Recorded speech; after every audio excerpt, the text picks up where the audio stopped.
Como vocês sabem, nós estamos numa série aqui na Igreja Batista Urbana. Essa série ela tem o título A Lei Áurea. E nós estamos entrando naquilo que é a reta final dessa série. Nós já navegamos pelos mandamentos, os 7 primeiros mandamentos. Hoje nós vamos trabalhar o 8º mandamento.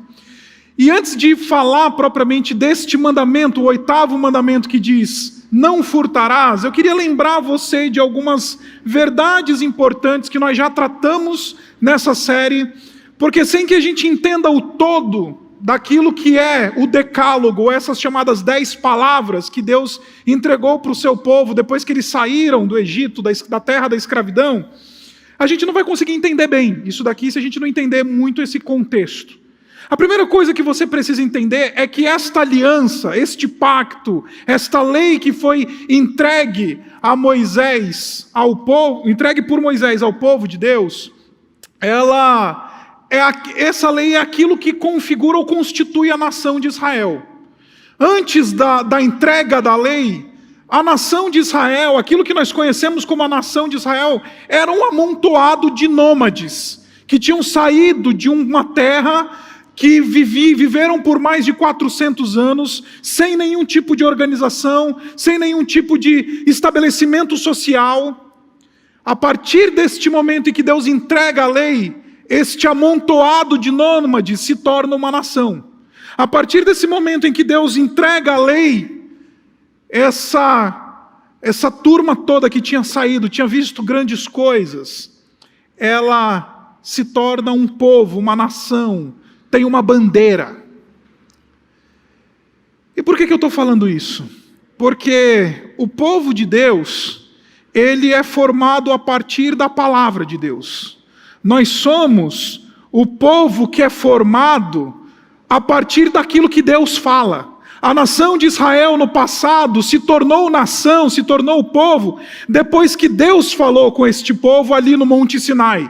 Como você sabe, o povo está parado, estacionado ali no pé da montanha, e Deus literalmente fala com o povo. Pela primeira vez na história, esses pelo menos 2 milhões de pessoas que estavam aqui, eles nunca tinham tido essa experiência de ouvir a própria voz de Deus. Eles nunca tinham tido essa experiência de Deus lhes falar diretamente. E Deus falou. E foi justamente a fala de Deus, entregando esta lei, que faz com que essa nação se torne uma nação. Nós, o povo de Deus, a continuação do Israel espiritual, a igreja, nós somos um povo, porque houve esta fala que foi bradada lá no deserto e nos é bradada por meio do Espírito e da palavra de Deus, por meio do Senhor Jesus Cristo, a pessoa, o verbo encarnado. E por que eu estou falando isso? Porque muito embora tenha sido uma única vez que Deus tenha falado com esse povo de maneira inédita, o conteúdo propriamente desta lei não é tão inédito. Algumas leis elas apareceram pela primeira vez, mas, por exemplo, Deus já tinha falado para os patriarcas, para a nação, os patriarcas da nação, que, por exemplo, matar não era algo que ele aceitava. Se você volta na história de Noé, por exemplo, lá em Gênesis, no capítulo 9, a partir do versículo 6, você vai ver que Deus diz, olha, aquele que derramar o sangue do homem, terá o seu sangue derramado, porque eu pedirei contas. Então isso não é uma novidade para o povo de Israel. Deus ele já tinha estabelecido o padrão lá no Gênesis da monogamia. Por isso, quando Moisés vem e fala, não matarás, não adulterarás, ele está dizendo uma coisa que o povo já sabia da parte de Deus. E então o povo começa a ganhar essa identidade, começa a receber essas leis, porque essas leis são justamente aquilo que vão distinguir a nação de Israel de tudo aquilo, de todas as outras, a partir de todas as outras nações que estão ali ao redor deles. Esta é a nação que é formada a partir de um pacto, a partir de uma fala de Deus, e por isso ela é distinta de qualquer outra nação que está sobre a terra. E Deus fala no 8º mandamento, não furtarás. Não furtarás. Literalmente, em hebraico é não roubarás.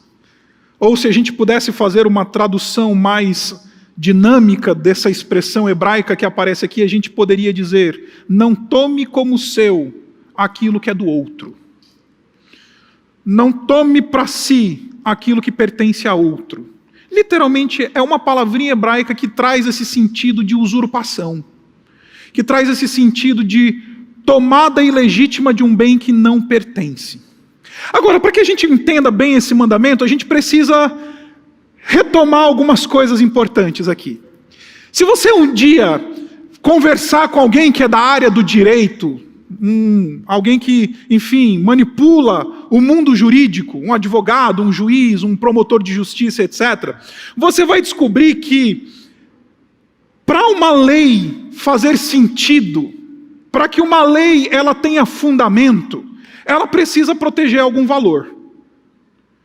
Para que uma lei ela faça sentido numa sociedade, ela precisa proteger um valor. Por exemplo, você está andando lá na praça e tem lá na praça uma plaquinha que diz assim: não pise na grama. Qual que é o valor que está sendo protegido ali? É o valor estético.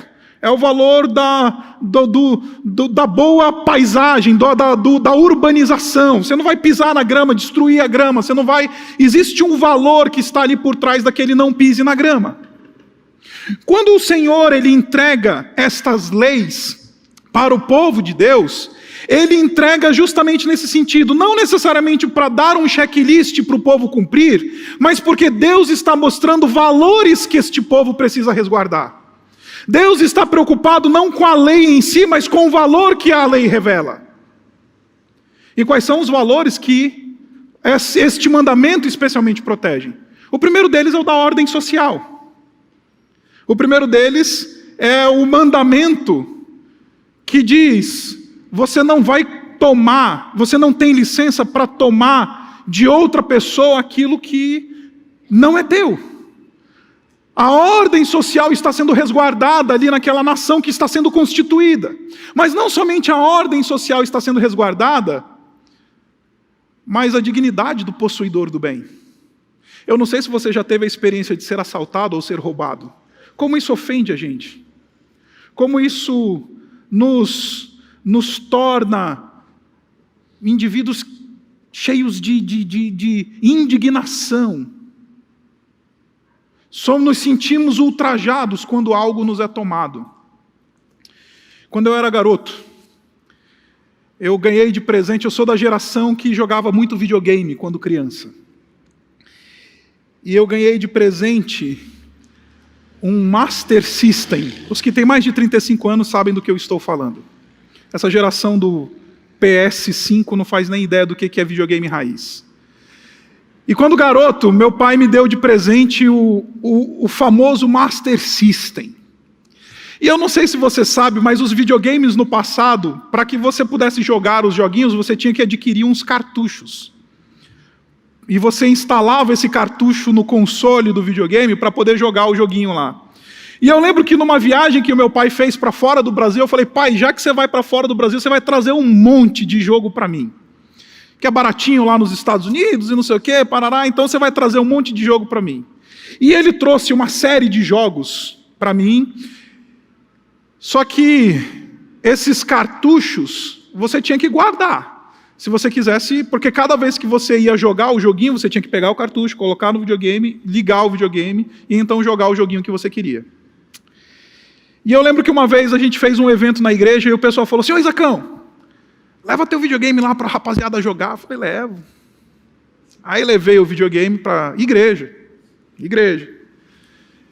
E levei todos os meus cartuchos.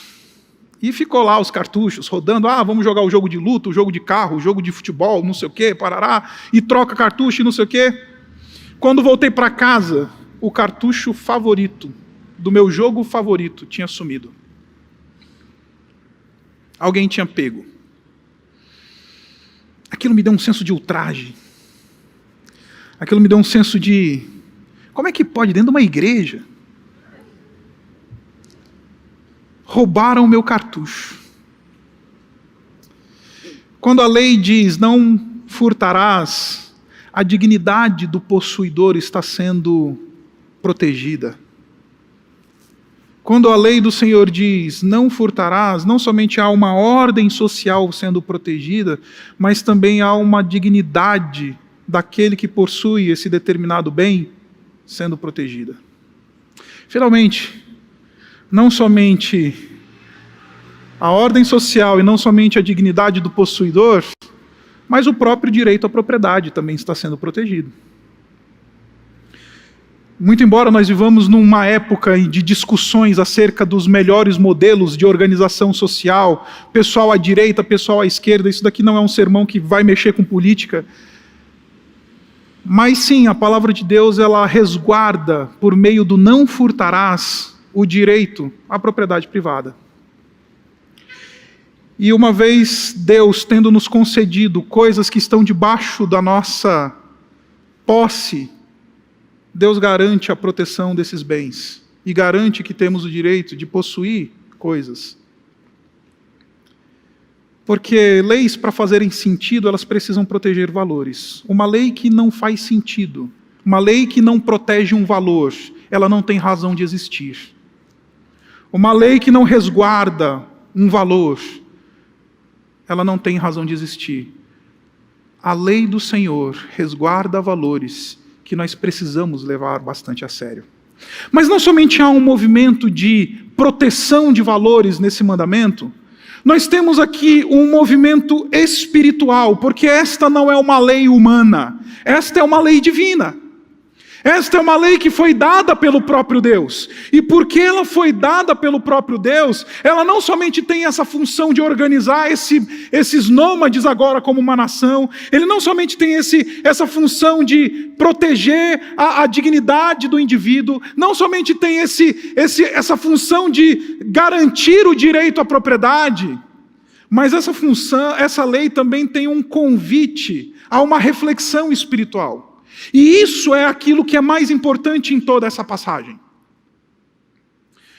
Em outras palavras, quando a lei do Senhor diz, não roube, não tome nada que não pertence a você, o texto está dizendo e a lei está dizendo, confie no Deus que administra as bênçãos, confie na soberania e sabedoria de Deus, na tarefa de distribuir as bênçãos dele sobre tudo e sobre todos. Agora, eu não sei se você já percebeu, mas dá uma raivazinha quando o irmão da igreja aparece com um carro novo na garagem da igreja, né? Dá uma raivazinha quando a irmã lá, que ela aparece com uma bolsa mais cara que a nossa, né? Dá uma raivazinha quando alguém começa a demonstrar que Deus está abençoando na ordem material e etc. Dá uma raiva, né? Quando o texto diz, não furtarás, ele está dizendo, confie na sabedoria de Deus, na distribuição das bênçãos materiais. Toda boa dádiva, todo dom perfeito, vai dizer Tiago, vem do alto, do Pai das luzes, vem do céu. E falar, Deus sabe onde derramar, quando derramar, na porção que Ele vai derramar e da maneira como Ele quer derramar.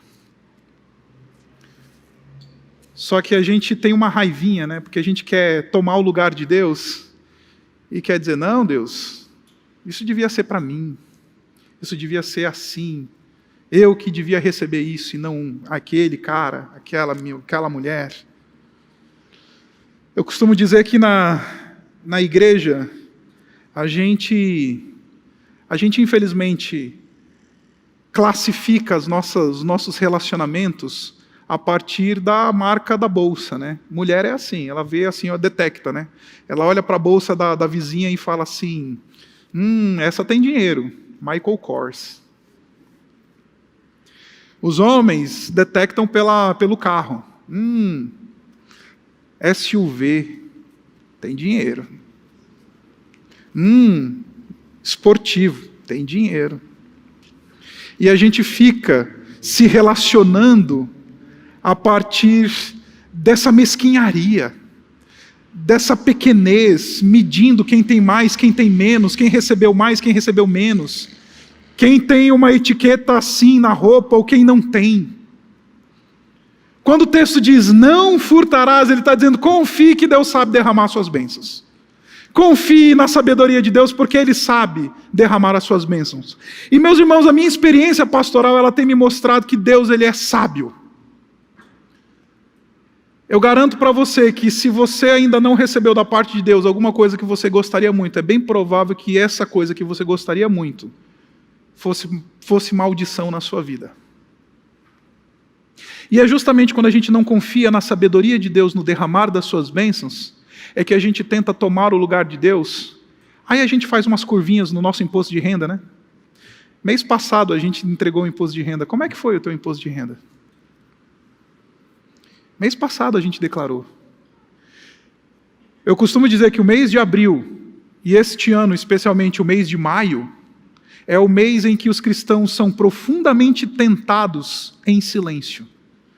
Porque dá um migué no imposto de renda, 27,5% da minha renda ser mordida assim, para nada. Dói, né? Aí a gente quer botar umas curvinhas a mais ou a menos, e o texto está dizendo, confie na soberania de Deus e na sua sabedoria, na administração das suas próprias bênçãos.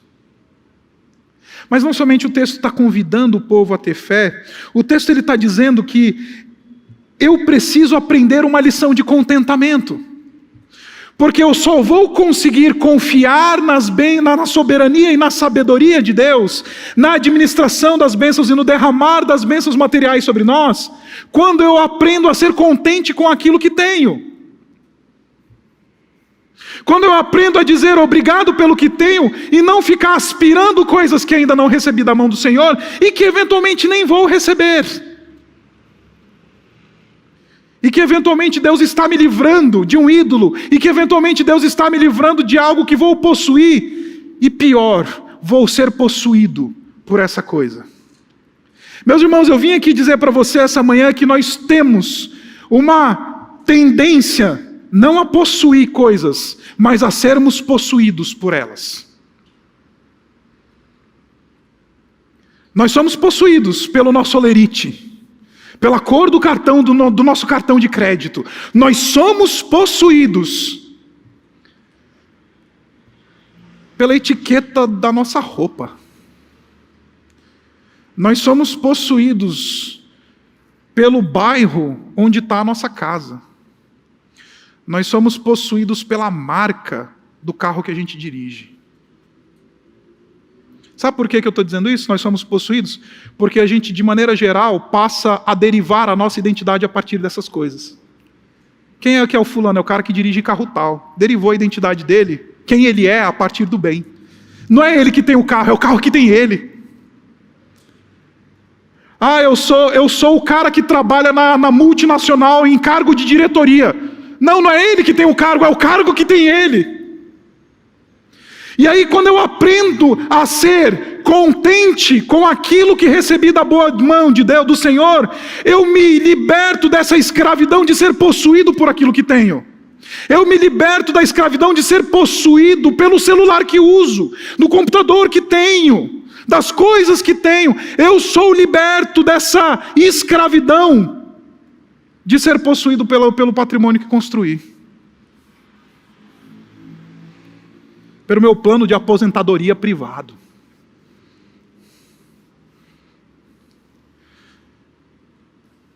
A minha experiência pastoral tem me mostrado que se tem uma área em que os nossos ídolos eles são construídos de maneira muito firme e que são difíceis de ser derrubados, é justamente nessa área patrimonial, é justamente nessa área material. A gente fala muito mal dos cristãos católicos romanos, porque eles têm o ídolo lá na portinha, tem um altarzinho em casa,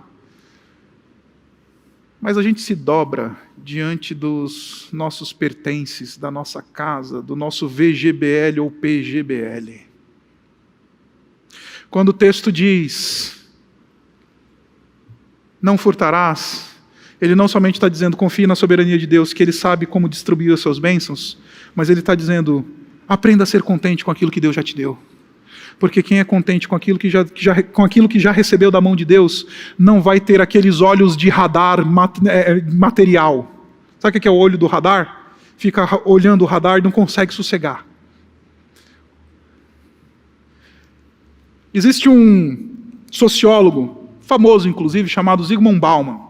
Ele fala de um conceito de sociedade líquida. E ele fala que uma das marcas do conceito da sociedade líquida é o fato de que nós somos dependentes numa sociedade líquida da novidade. Nós somos dependentes daquilo que é novo. Aquilo que tem cheiro de usado ou aquilo que tem cara de antigo a gente não leva muito a sério. Mas o que é novo a gente valoriza. Por isso que todo ano a gente quer trocar de celular.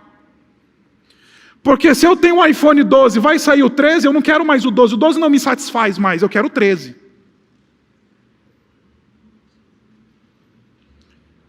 Mas o 12 me satisfazia até 24 horas o Tim Cook lançar lá nos Estados Unidos, na Califórnia, o 13. Lançou o 13, meu Deus do céu, começa a correria. As filas e a correria da Black Friday mostra para nós que a gente ainda não aprendeu a ser contente com as dádivas que já recebemos da mão de Deus.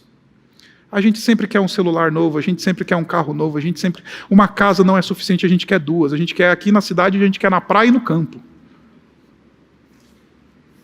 Porque essa sensação do novo nos atrai. Essa sensação do novo nos dá um senso de dignidade. Nós extraímos a nossa identidade a partir dessas coisas. Por isso vivemos numa sociedade líquida. A isso não somente se aplica a bens materiais, isso se aplica, por exemplo, no casamento. Sabe por que nós vivemos a geração dos quarentões que trocam a sua quarentona por duas de 20? Porque é novo.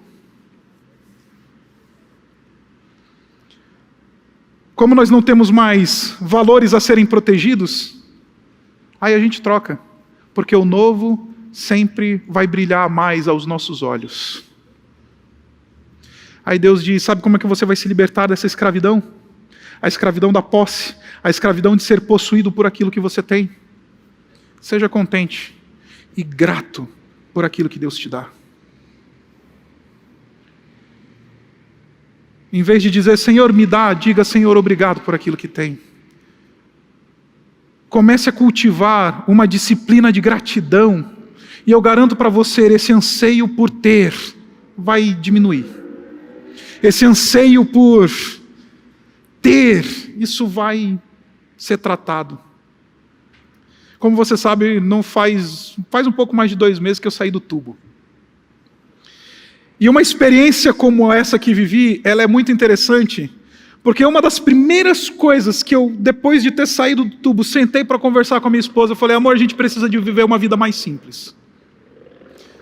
Eu tenho a sensação de que a gente passou do prumo. Porque quando a gente vai para o leito da UTI, a gente descobre que tem coisas que valem muito mais do que os bens que possuímos, né? Você abraçar o teu filho é algo que vale muito mais do que a marca do carro que você dirige.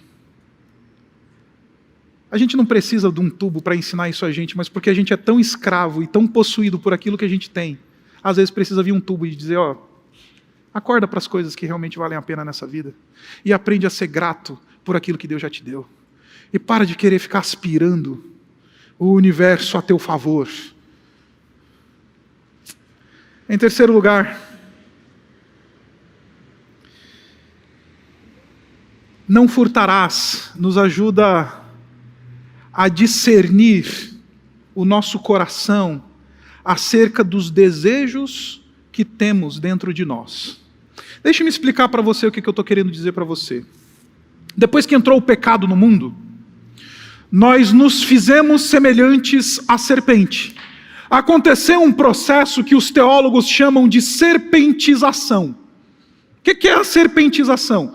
Como você sabe, se você olhar lá em Gênesis no capítulo 3, você vai descobrir que a maldição sobre a serpente é: agora, serpente, porque você enganou a Eva e a Eva enganou o seu marido, maldito é você dentre todos os animais selváticos, e você agora vai rastejar no pó da terra.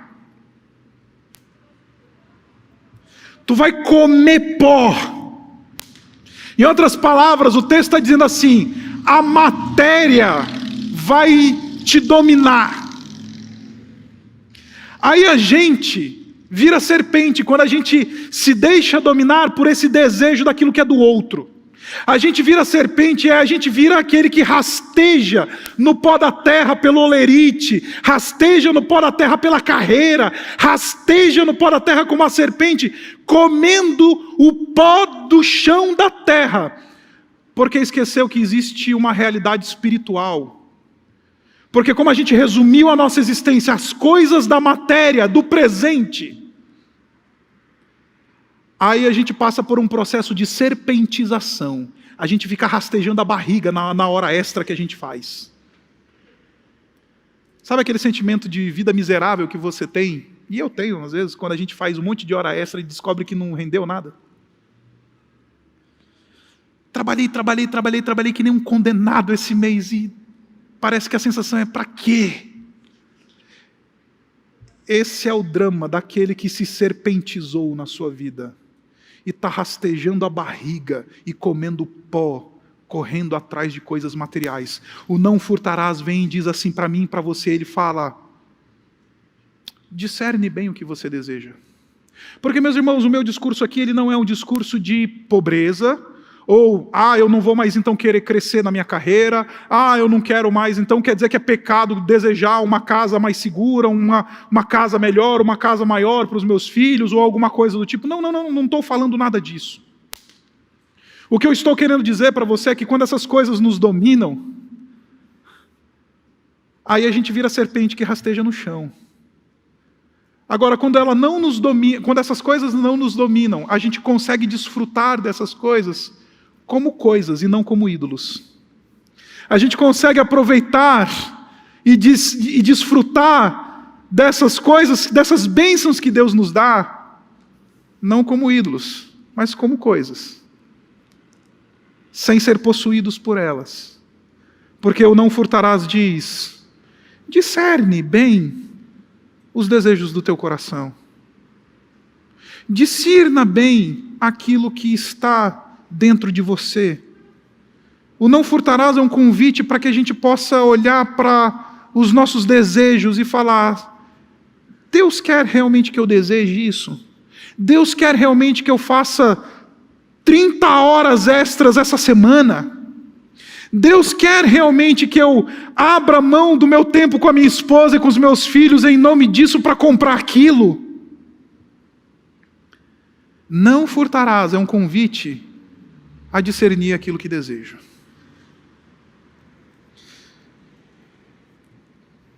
Agora, não furtarás também não é somente um convite para a gente discernir aquilo que nós desejamos. O não furtarás, ele é um espelho que revela um problema sério na nossa alma. E com isso eu começo a caminhar para o fim. Se você voltar lá em Romanos, no capítulo 3, a partir do versículo 20, você vai descobrir que lá está escrito assim: é mediante a lei que nos tornamos conhecedores do pecado. É mediante a lei que nos tornamos conhecedores do pecado. O que o apóstolo Paulo está querendo articular? Ele está querendo dizer o seguinte: ele está dizendo para a gente que a lei ela tem esse poder de ser um espelho da nossa alma. Se ela diz para mim, não furtarás, é porque o meu coração é dado ao furto. Se ela diz, não adulterarás, é porque o meu coração é dado ao adultério. Se ela diz, não tenham outros deuses além de mim, é porque o meu coração é dado à idolatria. A lei, ela tem esse poder de revelar aquilo que está dentro de nós. A lei tem esse poder de virar para mim e falar assim: eu preciso te dizer, não furte, porque tu é ladrão, cara. Tu declara o imposto de renda de maneira errada. Eu preciso te dizer, não furtarás, porque o teu desejo é de querer levar vantagem sempre. Eu preciso te dizer, não furtarás, porque as coisas que estão permeando o teu coração estão desconfiguradas e desalinhadas. Eu preciso te dizer, não furtarás, porque o problema não é a prática de simplesmente ir lá tomar alguma coisa que não me pertence. O problema é o coração dado a corrupção. A minha sobrinha Ana Beatriz, hoje ela é uma moça de 18 anos, quase 18 anos de idade, mas quando ela nasceu, por causa de um tratamento de saúde que ela estava fazendo, ela ficou morando na casa do vovô e da vovó, aqui em São Paulo, durante algum tempo. E ela era pequenininha, ela devia ter mais ou menos ali uns 3 aninhos de idade, e ela morava com a gente lá em casa.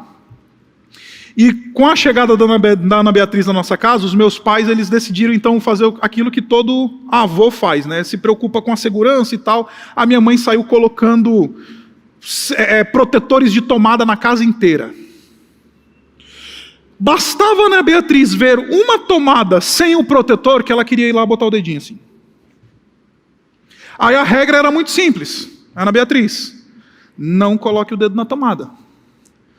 Porque se você colocar o dedo na tomada, você vai tomar um choque.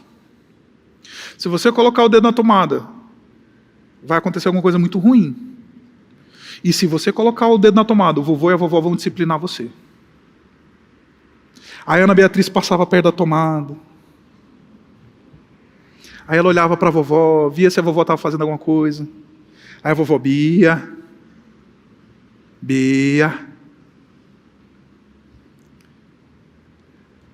Quando a vovó diz, não coloca o dedo na tomada, Ana Beatriz, a vovó está dizendo, Ana Beatriz, você é uma colocadora de dedos na tomada por natureza.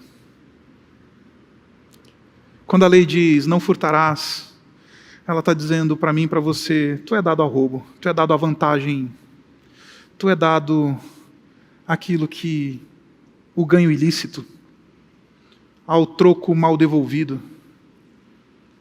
Você é dado ao vencimento ilícito. Não furtarás. Revela o nosso coração. Agora, eu quero terminar esse sermão quebrando um paradigma aqui. Porque normalmente quando a gente fala de roubo, de furto e essas coisas, a gente acha que isso é algo da ordem da honestidade ou desonestidade, né? Normalmente quando alguém invade a nossa casa, rouba alguma coisa dentro da nossa casa, a gente fala, uma pessoa desonesta entrou aqui. E de fato, a gente está certo em fazer essa avaliação superficial. Porque a gente normalmente acha que o contrário do ladrão é o honesto. Não. O contrário do ladrão não é a pessoa honesta de bem. Não é assim que a gente fala? Tem o cidadão de bem e tem o bandido que rouba e invade a minha casa, pega o meu carro, enfim, tenta invadir lá a minha propriedade, me assalta na saída do caixa eletrônico. Tem o cidadão de bem, honesto, que paga suas contas, e o ladrão, o que furta. A gente pensa assim. Só que essa não é a lógica bíblica. A lógica bíblica ela é muito simples. O oposto daquele que furta é aquele que é generoso. Não é uma questão de honestidade ou desonestidade, é uma questão de generosidade ou mesquinharia. Quando o texto está dizendo não furtarás, o texto está nos chamando para uma vida de generosidade. O texto está falando, se você quer ser alguém que pratica o 8º mandamento de fato, abra a tua mão.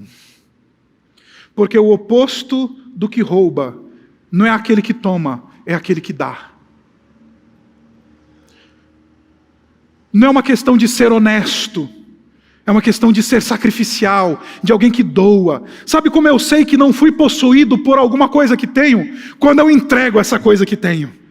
Sabe quando eu sei que algo não me domina? É quando eu sou capaz de dizer adeus para essa coisa e dizer, toma, leva. O oposto de alguém que furta não é o honestinho, limpinho, batista. O oposto de alguém que furta é aquele que é altamente generoso. Porque, meus irmãos, Deus coloca nas nossas mãos aquilo que temos para 3 funções básicas. Eu quero que você entenda isso, de tudo que falei, entenda isso. Deus coloca na nossa mão tudo que temos para 3 funções básicas. A primeira dela é para o nosso próprio sustento. Deus te sustenta por meio do fruto do teu trabalho. Deus te sustenta por meio das coisas que Ele coloca na tua mão. Deus sustenta a tua esposa, os teus filhos. Deus nos sustenta por meio das coisas que Ele nos dá. Segundo, Deus nos dá tudo que Ele nos dá, não somente para nos sustentar, mas para que nós sejamos atuantes na promoção do bem comum.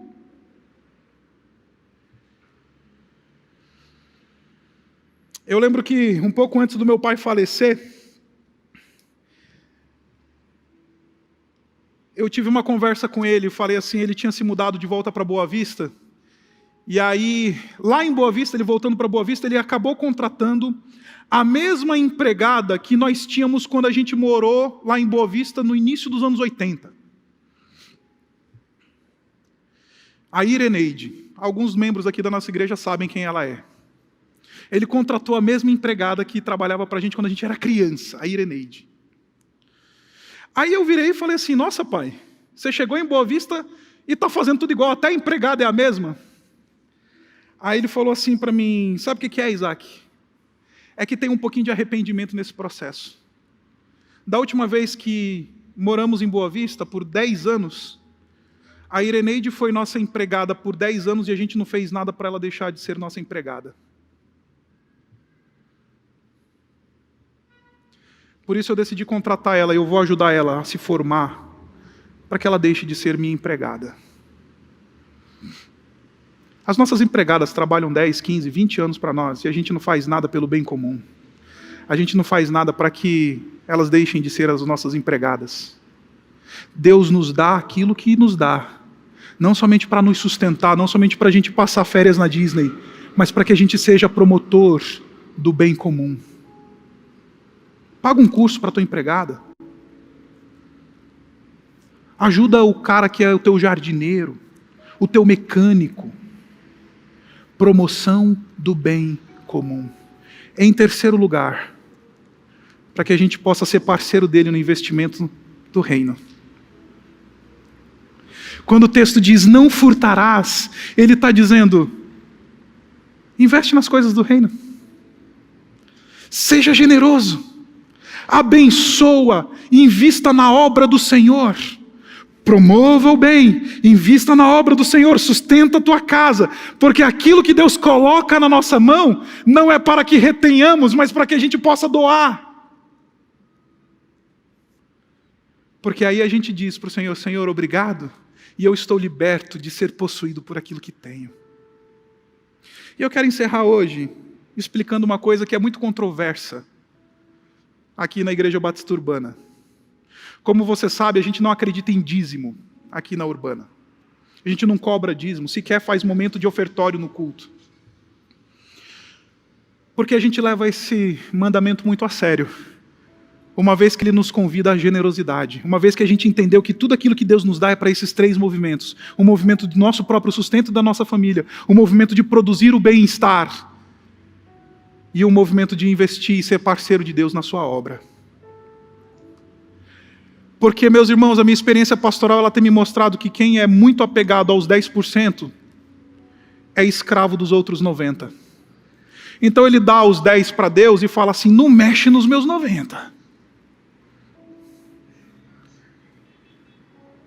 Ele dá os 10% como quem paga uma alíquota de um imposto para dizer assim, agora o resto é meu. E se você quiser falar alguma coisa sobre isso, você vai arrumar briga. A minha experiência pastoral tem me mostrado que os legalistas dos 10% são escravos e que estão de 4 diante dos 90%. Aqui na Igreja Batista Urbana, a gente não crê na teologia da prosperidade, a gente crê na teologia da generosidade. Porque a lei do Senhor vem e convida, discerne os teus desejos. A lei do Senhor vem e fala assim, confia no Deus que sabe administrar o derramar das bênçãos. Discerne aquilo que está dentro de você para que você não seja possuído pelo que você tem. E o melhor termômetro é, você é capaz de abrir a mão? Se você é capaz de abrir a mão, você cumpre o 8º mandamento. Seja generoso. Produza o bem comum. Invista na obra do Senhor. Sustente bem a tua prole, a tua casa, porque essas coisas nos foram dadas não para que a gente possa acumular, porque a lógica do reino não é acumular, a lógica do reino é repartir. A lógica do reino não é reter, a lógica do reino é sacrificar. A lógica do reino sempre vai na contramão do capitalismo que a gente vive. O teu chefe diz, faz hora extra para tu ganhar mais. A lógica do reino diz, faz hora extra para tu abençoar uma empregada e pagar um curso dela. Faz uma hora extra e abençoa um missionário. Faz uma hora extra e desfruta mais da tua família, em vez de ser um escravo do teu trabalho. Não furtarás. É o mandamento que nos convida à generosidade. Não furtarás. É um movimento que nos convida a discernir o nosso relacionamento com as nossas posses. E, meus irmãos, a gente só consegue cumprir essas coisas porque um dia teve alguém que decidiu abrir mão de todas as suas posses e cumpriu o não furtarás plenamente, a ponto de entregar até a sua própria vida. Roubaram as suas vestes, tomaram até as suas vestes. Ele falou, leva, tomem. Ele se permitiu ser roubado, ele se permitiu ser furtado, ele abriu mão generosamente de tudo que tinha, entregou a sua própria vida para que eu e você pudéssemos ser libertos da escravidão da posse, para que eu e você pudéssemos de fato experimentar essa novidade de vida, para que eu e você pudéssemos, em vez de viver em função daquilo que vestimos, viver em função de promover o bem comum, investir no reino e sustentar a nossa prole. Eu vim aqui dizer para você, não furtarás, é um convite de Deus, para mim e para você, para a gente praticar a generosidade. É um convite de Deus, para mim e para você, para que a gente aprenda a abrir mão e ser contente com aquilo que recebemos da parte de Deus. Abaixe sua cabeça. Obrigado, Pai, pela Tua palavra. Obrigado pelas bênçãos que recebemos de maneira tão abundante. Obrigado porque o Senhor é bom e podemos confiar na Tua sabedoria infinita na administração dos bens, porque tudo é Teu, Pai, e o Senhor nos dá por Tua generosidade, porque Tu és bom. Ajuda-nos, Senhor, a discernir os nossos desejos e as inclinações do nosso coração. E nos conduz, ó Pai, a uma vida generosa. Porque se entregues à nossa inclinação natural, a gente se apega, a gente quer tomar aquilo que é ilegítimo, a gente quer levar vantagem no troco, a gente declara imposto de renda com vírgulas a mais ou a menos, a gente presta conta das nossas horas trabalhadas de maneira errada, a fim de obter lucro injusto. Pai, ajuda-nos a descansar na Tua bondade, na Tua soberania, reconhecendo que o Senhor nos dá o que nos dá para o nosso próprio sustento, para que sejamos promotores de vida e de bênção e de bem comum, não somente para aqueles que estão perto de nós, mas também para aqueles que estão mais distantes. E obrigado porque o Senhor também nos dá a oportunidade de sermos Teus parceiros na construção da Tua obra neste mundo, investindo generosamente, contribuindo para que o Teu nome e o nome do Teu Filho sejam conhecidos em todo o mundo. Por isso, Pai, obrigado pela Tua graça que nos basta. Obrigado porque o Senhor sabe a medida certa que devemos receber. O Senhor sabe o tempo certo, quando devemos receber. O Senhor sabe aquilo que de fato precisamos. Confiamos em Ti e descansamos na Tua bondade. Nós oramos assim no nome dEle. Amém.